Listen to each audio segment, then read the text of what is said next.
Urea కోసం రైతులే కాదు మాజీ మంత్రులు క్యూ లైన్లో నిల్చుంటున్నారు. మహబూబాబాద్ జిల్లా కురవి మండలం గుండ్రతి మడుగులో రైతు వేదిక వద్ద యూరియా కోసం మాజీ మంత్రి సత్యవతి రాథోడ్ క్యూ లైన్లో నిల్చున్నారు.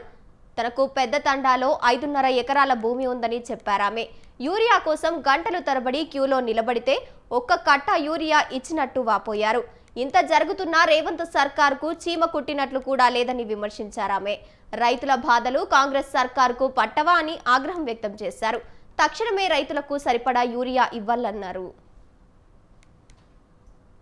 రైతు వ్యవసాయాన్ని వదిలేసి నాట్లు పెట్టడం వదిలేసి యూరియా కోసం వారాల తరబడి క్యూలో ఉంటున్నారు. 10 ఎకరాలున్నా 5 ఎకరాలున్నా ఒక్క బస్తా మాత్రమే ఇస్తున్నారు. ఇది చాలా దుర్మార్గం.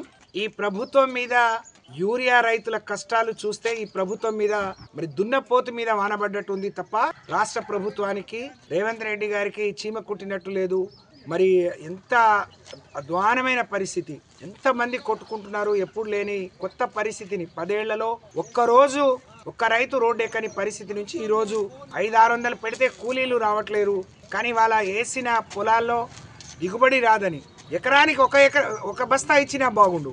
కానీ 10 ఎకరాలు 5 ఎకరాలకు కూడా ఒక బస్తా, నేను ఇవాళ వెళ్తే 5.5 ఎకరాలకు కూడా ఒక బస్తా ఇస్తామని చెప్పారు.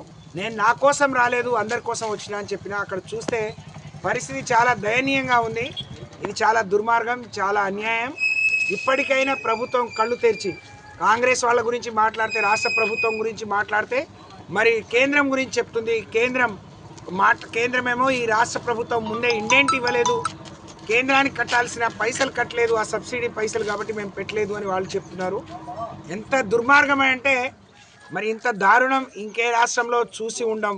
గడిచిన నెల రోజులుగా రాష్ట్రంలో రైతు వ్యవసాయాన్ని వదిలేసి నాట్లు పెట్టడం వదిలేసి యూరియా కోసం వారాల తరబడి క్యూలో ఉంటున్నారు.